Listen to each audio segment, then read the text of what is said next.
Assalamualaikum warahmatullahi wabarakatuh. Jumpa kembali dengan saya Rudi di channel Ngulik Sejarah Official. Di kesempatan kali ini seperti biasa saya akan kembali lagi untuk membawakan sebuah kisah misteri yang tentunya semoga saja dapat menghibur dan menemani aktivitas kalian semua. Dan seperti apa kelengkapan ceritanya? Simak ceritanya sampai selesai. Cekidot.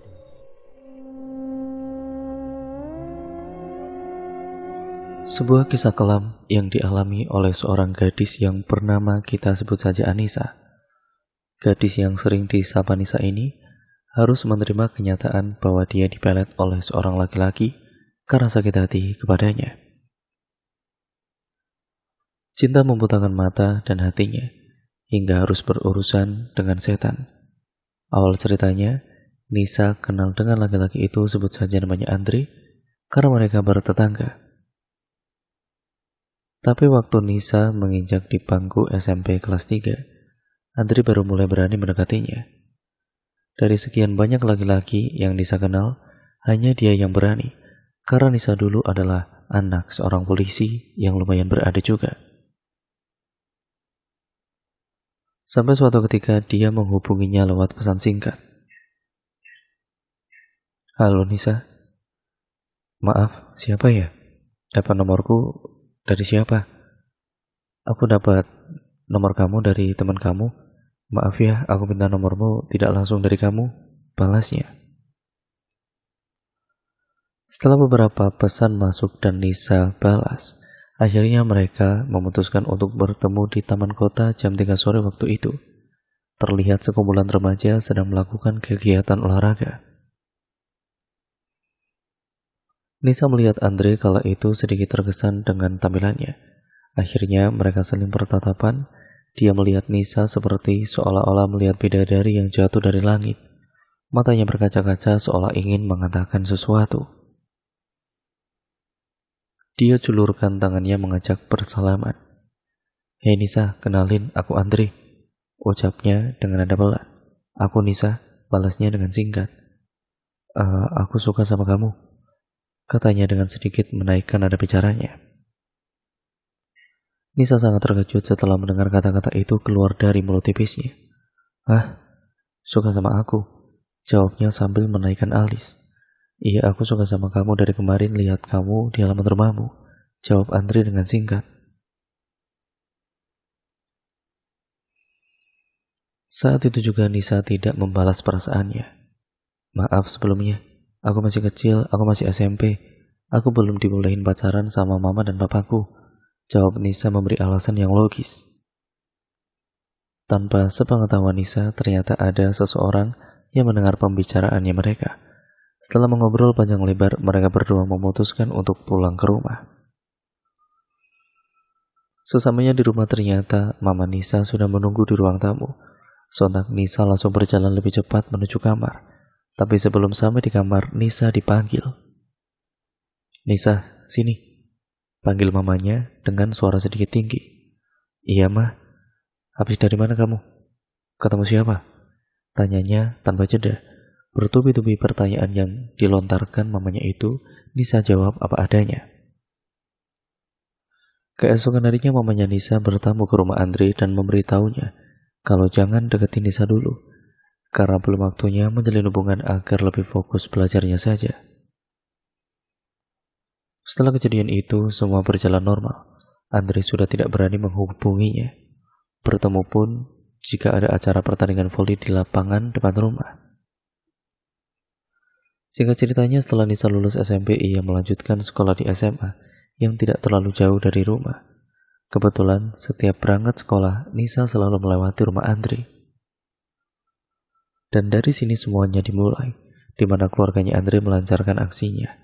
Tahun pertama Nisa di SMA, semua baik-baik saja dan Nisa dekat dengan kakak kelasnya. Sosok laki-laki yang tampan, berperawakan tinggi, tegas dan juga berwibawa. Kebetulan laki-laki itu juga pernah satu sekolah dengan Nisa waktu SMP dulu. Setidaknya Nisa sudah mengenalnya lama. Setelah mereka dekat, Nisa berencana mau mengenalkan dengan orang tuanya dan ternyata mereka terbuka karena ibunya itu temannya mamanya Nisa. Setahun berjalan dan naik ke kelas 2 pun, Nisa masih dekat sama kakak kelasnya. Dia orangnya baik, tidak neko-neko, sopan, rajin ibadah, dan mempunyai senyum manis. Dia juga sering antar jemput Nisa ke sekolah. Waktu ada pembagian semester ganjil dan genap, Nisa mulai merasakan ada yang aneh, mulai dari sering mimpi Andri, dan sikap Mas Dimas kakak kelasnya itu menjadi cuek. Nisa pikir mungkin dia sudah bosan, sampai Mas Dimas benar-benar meminta mengakhiri hubungannya dan meninggalkan Nisa. "Kenapa ninggalin aku, Mas?" "Gak apa-apa," balasnya dengan singkat. "Kalau tidak apa-apa, kenapa putus?" Banyak pertanyaan yang muncul, tapi mau gimana lagi? Nisa yang orangnya pantang mengemis kata-kata gombalan mencoba merelakan dan menerima kenyataan. Setelah 4 bulan berlalu, Andre menghubungi Nisa lagi dan mencoba mendekati lagi, dan bodohnya Nisa merespon.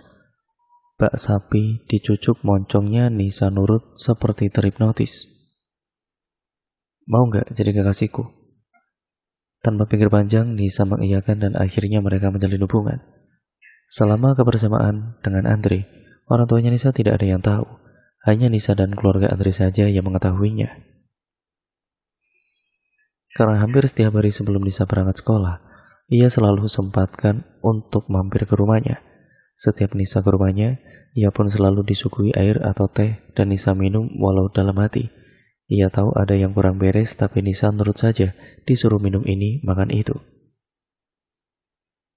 Nisa ingat banget itu hari Jumat, di mana di sekolahnya selalu mengadakan sholat Jumat.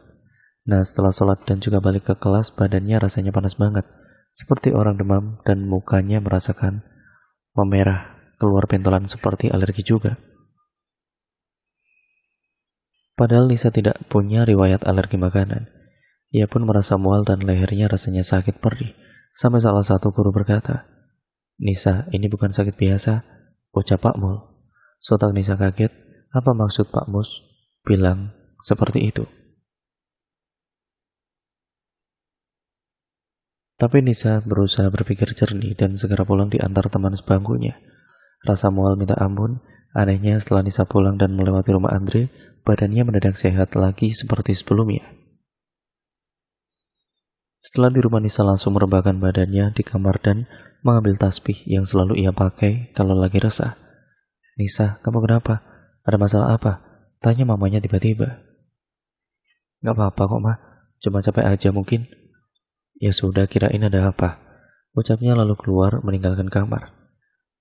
Malam harinya, Nisa bermimpi didatangi seorang laki-laki dan meninggalkan sebuah pertanyaan besar. "Tinggalkan dia atau kamu celaka?" Nisa yang mendapatkan mimpi tersebut langsung bangun dengan keringat bercucuran. Ya Allah, sebenarnya apa yang sudah terjadi kepadaku? Kenapa seperti ini? Esok paginya Andre mengirim pesan singkat. "Pagi Nisa, bagaimana keadaan kamu? Sudah mendingan?"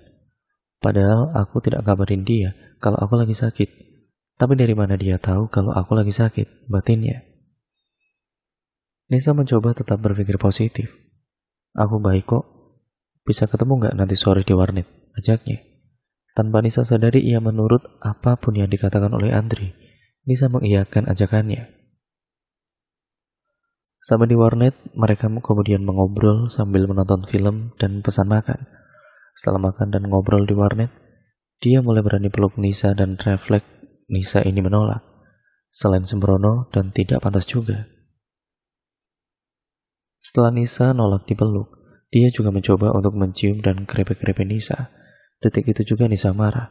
"Apa-apaan sih kamu?" Sontak orang-orang yang ada di warnet itu melihat dan penjaga warnet pun datang mengusir Andre. Nisa langsung keluar dan kemudian pulang. Sebelum langkah keluar, Nisa melihat wajahnya yang marah. Ada rasa takut juga kecewa saat itu. Tapi rasa kecewa lebih besar sampai seberani itu dia melukai ataupun melakukan hal yang semacam itu. Setelah kejadian itu, Nisa memutuskan untuk tidak menghubunginya sama sekali. Sampai malamnya, Nisa bangun jam 2 pagi untuk menunaikan sholat malam. Anehnya setelah sholat, Nisa merasa seperti ada yang memperhatikan. Kamar yang tadinya adem mendadak jadi gerah penuh sesak orang. Nisa tetap coba berpikir positif, mungkin karena mau hujan suhu kamar jadi lebih panas. Ia kemudian lanjutkan berzikir sembari menunggu azan subuh. Setelah selesai sholat subuh, tiba-tiba Andre mengirim pesan. Sebelum berangkat sekolah, nanti mampir ke rumahku dulu ya. Aku mau minta maaf soal kejadian kemarin. Entah kenapa, yang mulanya Nisa kecewa mendadak luluh. Akhirnya Nisa pun ke rumahnya. Di sana dia benar-benar meminta maaf dan menyesali akan perbuatannya. Iya, gak apa-apa mas. Jangan diulangi lagi ya. Balas Nisa di tengah-tengah obrolan. Nisa, ini aku kasih gelang buat permintaan maafku buat kamu. Ucapnya tiba-tiba. Dengan berat hati, akhirnya Nisa terima. Karena Nisa orangnya yang tidak bisa menolak pemberian orang, takut menyinggung perasaannya. Nisa pakai gelangnya mendadak jantungnya berdegup cepat sekali, seperti habis lari maraton ngos-ngosan.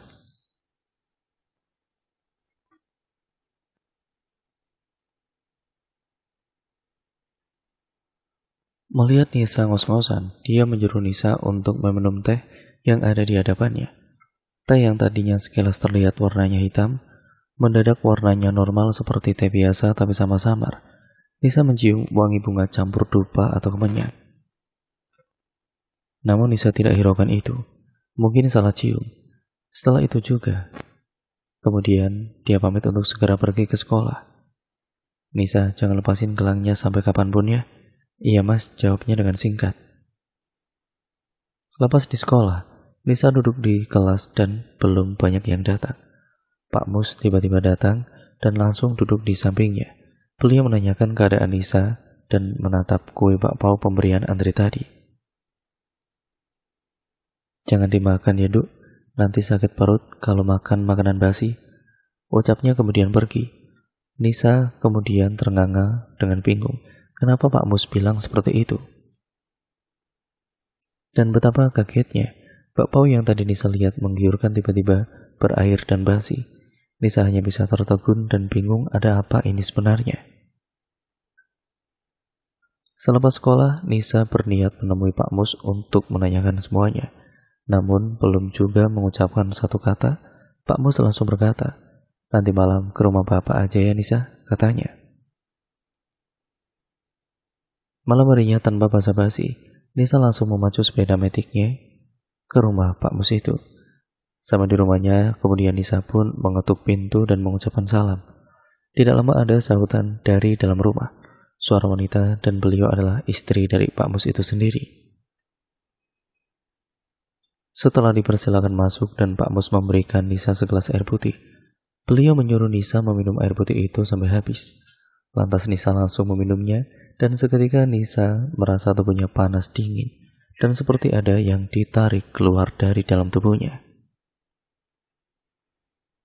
Pak Mus menyuruh istrinya untuk mengambilkan timba kosong dan benar saja Nisa merasa mual yang tidak biasa, seperti mencium aroma bangkai tepat di depan hidungnya. Rasa mualnya tidak terbendung ketika ember kosong itu sudah berada di depannya. Nisa langsung memuntahkan semua isi perutnya dan yang membuatnya kaget, yang ia muntahkan adalah gumpalan rambut. Setelah dirasa tenang, Pak Mus menjelaskan bahwa ada orang yang ngirim pelet kepadanya. Siapa yang tega melakukan ini padaku, Pak? Dia orang yang dekat denganmu dan keluarganya sakit hati pada keluargamu, jawabnya.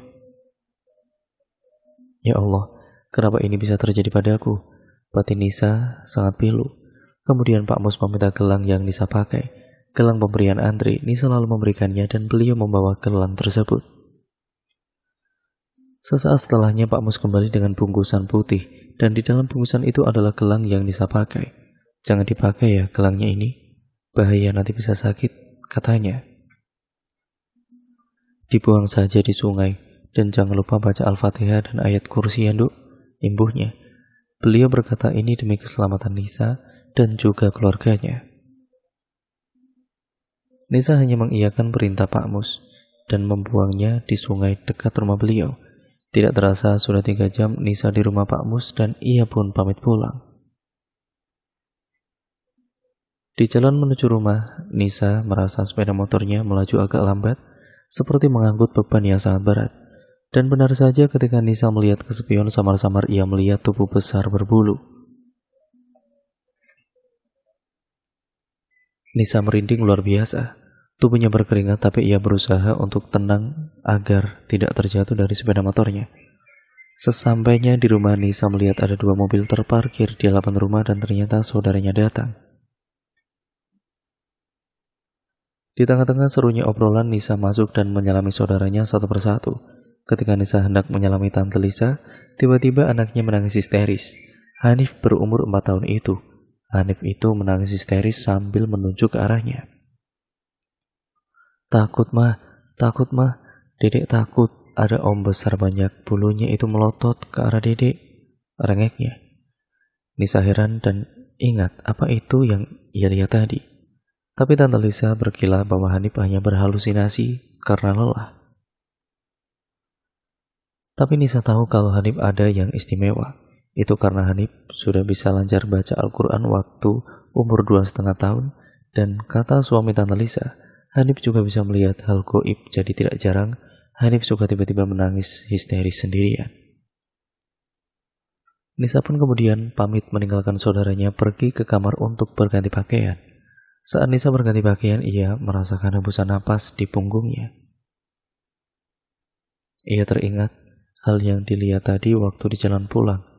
Nisa pun menepis jauh perasaan itu dan segera keluar menemui saudaranya. Tidak lama berbincang, mereka pamit untuk pulang. Hanif tetap memandang Nisa dengan perasaan takut dan curi-curi pandang saat melihat ke arahnya. Nisa yang heran campur takut tetap mencoba tersenyum seperti biasa kepada semua saudaranya. Setelah mereka pulang, Mama lantas segera menghampirinya. Jujur, kamu dari mana tadi?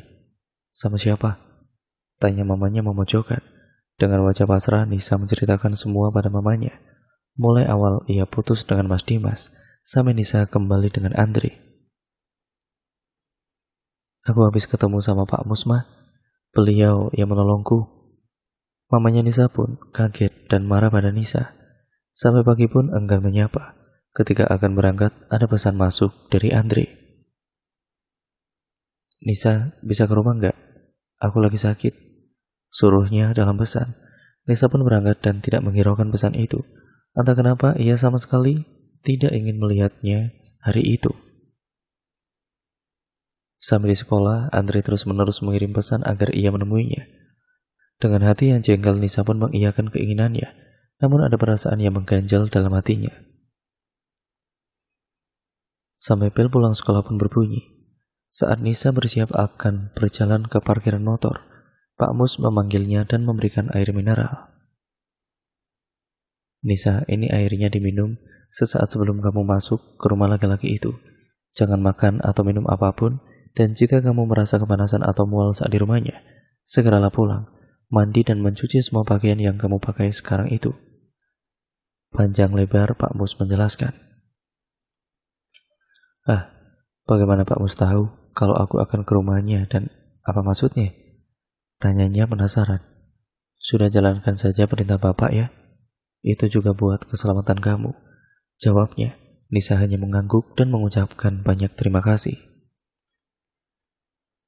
Ketika sampai di rumah Andre, Nisa pun langsung meminum air pemberian Pak Mus. Benar saja belum 10 menit Nisa di dalam rumahnya, ia merasakan mual seperti dalam angkutan umum yang penuh sesak. Segera Nisa pamit pulang, namun ibunya perlahan menahannya dan kemudian menyuruh Nisa minum teh yang beliau buat. Tapi Nisa berdalih bahwa mamanya telah menyuruhnya untuk pulang. Rasa mualnya semakin menjadi saat Nisa melihat penampakan samar-samar dari dapur yang arahnya lurus dengan pintu keluar. Penampakan yang sama dengan yang Hanif lihat itu, makhluk besar berbulu dan matanya melotot. Tubuhnya Nisa langsung merinding hebat dan cepat ia memacu motornya. Sampai di rumah, Nisa langsung mandi dan mencuci seragam sekolahnya dan menjemurnya. Singkat ceritanya, di dalam tidur Nisa bermimpi ia sedang dipeluk oleh makhluk berbulu besar dan kemudian bermata merah. Makhluk itu membelai rambutnya dan Nisa melihat Andre tertawa bahagia melihat ke arahnya yang sedang didekap oleh makhluk itu. Lalu Nisa terbangun karena mamanya mengguncang-guncangkan tubuhnya. Mamanya melihat Nisa seperti orang yang diikat dan meronta-ronta. Keringat membasahi tubuhnya. "Kamu kenapa sih, Nak?" tanya mamanya panik. "Syukurlah aku dibangunkan Mama," batinnya. "Aku mimpi buruk, Mah. Makanya baca doa biar gak diikat sama setan," ucapnya. Nisa hanya tersenyum walau dibalut rasa takut. Nisa yang semakin gelisah memikirkan mimpi itu, langsung mengambil handphone dan mengirimkan pesan kepada Pak Mus. Beliau mengatakan agar Nisa menemui sosok di ruang BK saat bel istirahat. Setelah bel istirahat berbunyi, Nisa langsung menemui Pak Mus. Di situ Nisa langsung menceritakan mimpinya, dan ketika ia berada di rumah Andri, tiba-tiba raut wajah Pak Mus memerah. "Ini sudah kelewatan," pungkasnya. "Lalu arti dari mimpi itu apa, Pak?" tanya Nisa penasaran. "Nanti saya kasih tahu, Nis, belum waktunya," balasnya yang membuat Nisa semakin penasaran. "Tapi Pak, aku harus tahu. Saya mohon Pak, beritahu saya," paksa Nisa kepada Pak Mus. "Baiklah," ucap Pak Mus sembari menghembuskan napas. "Sebenarnya kamu dipelet dan medianya menggunakan jin untuk mengikat dirimu. Pelet ini bukan pelet sembarangan," jelas Pak Mus. Nisa yang kagetnya bukan main, menangis sejadi-jadinya. "Tenang Nisa, semua akan baik-baik saja selama kamu masih terus berdoa dan menjalankan sholat 5 waktu, dan saya akan membantumu," ucap Pak Mus. Nisa mencoba tenang walau dalam hati tidak karuan. Ia kembali ke dalam kelas dan tidak henti-hentinya memikirkan hal yang dikatakan oleh Pak Mus tadi. Nisa hanya bingung kenapa hal ini terjadi padanya. Apa salahnya? Sampai bel masuk pun Nisa tetap melamun. Hingga guru datang dan mengajar, Nisa masih melamun. Sehingga ceritanya bel pulang telah berbunyi, Nisa pun pulang ke rumah. Entah kenapa saat di rumah, Nisa ini merasa tubuhnya sangat berat seperti ada yang ia gendong. Matanya tiba-tiba mengantuk dan Nisa tertidur di kamar saat itu juga tanpa melepas seragamnya. Mamanya panik karena Nisa belum juga bangun hingga menjelang maghrib. Kemudian mamanya mengajak papanya Nisa untuk bawa Nisa ke rumah Pak Haji Indro. Sebelum berangkat, mamanya Nisa telepon Haji Indro dan Pak Haji bilang agar cepat membawa Nisa sebelum terlambat. Di dalam tidurnya Nisa bermimpi lagi tentang Andre yang menangis karena Nisa akan pergi. Seakan dia menyesal telah melakukan ini kepadanya. Tapi Nisa mendengar ada suara lain. "Sudah terlambat. Wanita ini milikku sekarang." Dalam mimpi Nisa terkejut ketika melihat sosok makhluk besar dan berbulu menyeringai kepadanya. Sosok itu memegang rantai besar dan rantai itu ada di pergelangan kakinya Nisa. Nisa meronta, ingin kabur tapi tidak bisa. Ia berteriak tapi tidak ada siapapun kecuali Andre dan sosok itu. Mama semakin panik karena di perjalanan menuju rumah Haji Indro, tubuhnya Nisa kejang-kejang dan Nisa berteriak meminta tolong. Mungkin karena dalam mimpi Nisa mencoba ingin lepas dari makhluk itu. Hampir setengah jam tubuhnya tidak berhenti kejang-kejang dan tibalah mereka di rumah Haji Indro. Beliau langsung menyambut kedatangannya dan juga mama papanya Nisa. Di sana Pak Haji menyuruh papanya Nisa untuk langsung membawa Nisa ke dalam masjid yang kebetulan di rumahnya Pak Haji terdapat masjid yang umum yang lumayan cukup besar. Sesamanya di dalam masjid, tubuhnya Nisa direbahkan lalu diikat dengan tali rotan. Ketika Pak Haji membacakan ayat suci Al-Quran, tubuhnya Nisa kembali kejang tidak karuan. Tapi di dalam mimpi, Nisa mendengar lantunan ayat suci yang dibacakan dan beliau mencoba memanggil nama Nisa, mencoba berkomunikasi pada Nisa. Tapi sosok itu marah karena ada yang mengganggunya. Sosok itu kemudian melotot ke arah Nisa seakan-akan ingin menerkamnya. Namun seketika ada cahaya yang membuat sosok itu kepanasan dan merasa kesakitan. Tidak berhenti di situ, sosok itu mencoba melawan tapi kewalahan dan ia meminta ampun.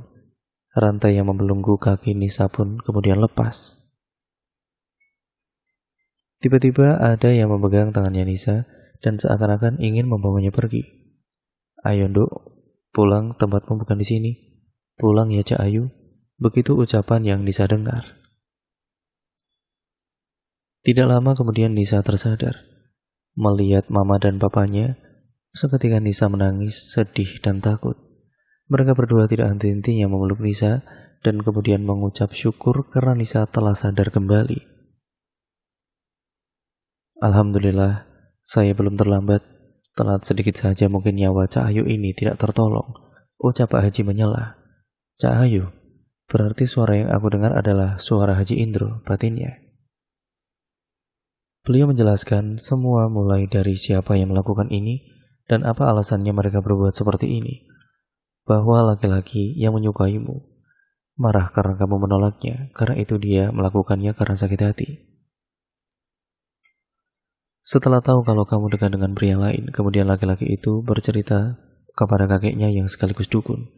Kemudian kakek itu membantunya agar kamu dipelet dan dia bisa memilikimu sepenuhnya. Tunduk sama dia atas ucapannya. Tapi langkah yang ditemuinya salah. Jelas panjang lebar Pak Haji. Semua yang dijelaskan Pak Haji membuat Nisa kecewa, marah dan takut.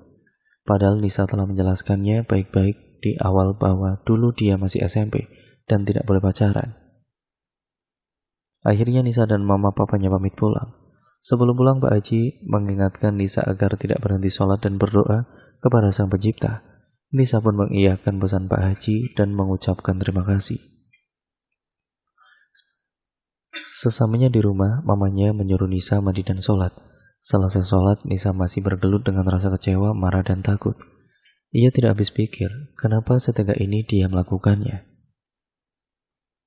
Tidak lama ada panggilan masuk dari Andre. Tanpa basa-basi, Nisa pun langsung meluapkan semua amarahnya, semua rasa kecewanya. Dia hanya diam dan berkali-kali kemudian minta maaf. Nisa yang sudah kecewa memberinya syarat. Nisa akan memaafkannya, tapi ia memintanya untuk tidak menghubungi atau mengajak Nisa bertemu kembali. Ia pun setuju dan hubungan mereka pun akhirnya berakhir. Sebulan setelah kejadian itu, kakeknya yang memelet Nisa menjadi gila. Dia seperti orang ketakutan layaknya dikejar-kejar oleh setan. Dan ketika kakek itu berpapasan dengan Nisa, dia berteriak histeris dan kemudian meminta ampun. Mungkin ini adalah karma yang harus dia terima atas semua perbuatannya. Dan yang Nisa dengar kemarin bahwa kakeknya Andre jatuh sakit. Entah sakit apa, tapi semoga kakek itu lekas membaik dan kembali ke jalan yang benar. Dan untuk Andre semoga bahagia dengan pasangannya yang sekarang. Dan cerita pun akhirnya selesai di sini ya teman-teman. Berikut merupakan pengalaman nyata yang ditulis oleh narasumber yang akhirnya ditulis oleh Manavila yang saya bacakan di sini. Untuk kalian yang memiliki pengalaman horor atau kisah mistis lainnya, kalian bisa kirimkan cerita kalian melalui alamat email kami yang tertera di kolom deskripsi video kali ini. Jangan lupa untuk kalian like, comment, dan share serta subscribe channel ini ya teman-teman sebanyak-banyaknya. Untuk kalian yang belum subscribe juga, dan nyalakan tombol lonceng notifikasinya agar kalian berlangganan channel ini dan akan terus mendapatkan notifikasi video terbaru dari channel ini juga. Terima kasih atas dukungan kalian selama ini. Karena dukungan kalian, channel ini bisa sampai sekarang ini. Oh ya, banyak pembelajaran juga yang dapat kita ambil, yang dapat kita petik hikmahnya, ataupun nilai-nilai positifnya, ataupun intinya sesuatu yang baik yang berasal dari cerita ini ataupun pengalaman ini ya teman-teman. Kalian bisa ambil yang baik-baik, yang buruk kalian buang jauh-jauh. Dan jadikan itu semua pembelajaran untuk kita semua, agar kita menjadi manusia yang jauh lebih baik lagi ke depannya dalam menjalani kehidupan ini. Dan semoga kita diberikan kelancaran dan juga keselamatan dimanapun kita berada. Sekian, terima kasih. Video ini saya akhiri, kurang lebihnya mohon maaf apabila banyak kesalahan ataupun narasi saya mungkin kurang cepat ataupun mungkin terlalu cepat atau bahkan mungkin terlalu lambat. Dan mungkin ada banyak salah kata yang saya lakukan dalam membacakan narasi video ini. Saya mohon maaf sebesar-besarnya. Dan sekian, wassalamualaikum warahmatullahi wabarakatuh.